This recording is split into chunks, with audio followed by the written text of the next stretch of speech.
Film ini menceritakan tentang sekumpulan orang yang terjebak banjir di terowongan kereta api bawah tanah. Apakah mereka akan selamat? Jadi begini ceritanya. Tiba-tiba sebuah catatan penyelamatan muncul dari saluran pembuangan. Itu adalah satu-satunya cara bertahan hidup. Bagi beberapa orang yang terperangkap di dalam sebuah lubang, tapi saat itu adalah jam sibuk menuju tempat kerja. Jadi tak ada yang akan memperhatikan catatan kecil ini. Mereka pun mulai panik, mencoba menyiram air ke atas, tapi usaha itu gagal.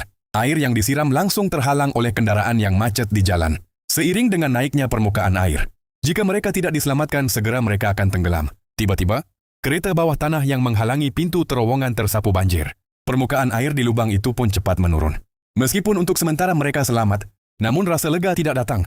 Sebelum saat air mulai naik lagi, ponsel pria ini sempat mendapat sinyal lemah, dan dia menghubungi istrinya, memberitahu posisi mereka yang terjebak. Tapi sekarang permukaan air yang turun dengan cepat membuat mereka kembali ke terowongan bawah tanah. Benar saja, saat tim penyelamat membuka tutup lubang dan turun untuk mencari.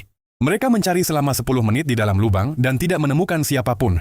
Akhirnya, mereka kembali ke permukaan. Setelah banjir tadi, semua orang mengalami cedera dengan tingkat yang berbeda-beda. Tidak mungkin untuk berjalan melewati rel kereta bawah tanah yang tergenang air menuju stasiun berikutnya, yang berjarak 10 km. Kembali pun hampir mustahil, karena beberapa gerbong kereta terparkir di belakang mereka. Arus air yang besar menyebabkan gerbong-gerbong itu keluar jalur dan tergeser menghalangi terowongan. Penumpang yang mencoba melarikan diri dengan berjalan kaki semuanya hancur terhimpit.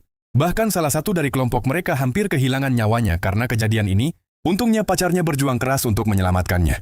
Dan akhirnya dia selamat. Jadi sekarang, meski nyawa mereka terancam, mereka tak akan lagi mencoba jalan itu. Saat semua orang mulai putus asa, tiba-tiba sebuah cahaya muncul. Harapan hidup kembali menyala. Ternyata masih ada 2 anggota tim penyelamat di dalam terowongan, yang setelah melalui banyak rintangan, akhirnya menemukan kelompok itu.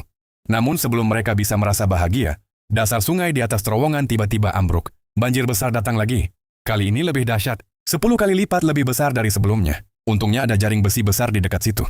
Semua orang menggenggamnya dengan erat agar tidak terbawa arus. Anggota tim penyelamat segera menghubungi markas besar, memberitahu mereka untuk segera menutup pintu banjir. Jika tidak, lebih banyak air akan masuk. Akhirnya dengan kerjasama, ruangan kontrol pada saat terakhir sebelum banjir datang lagi, pintu banjir berhasil ditutup.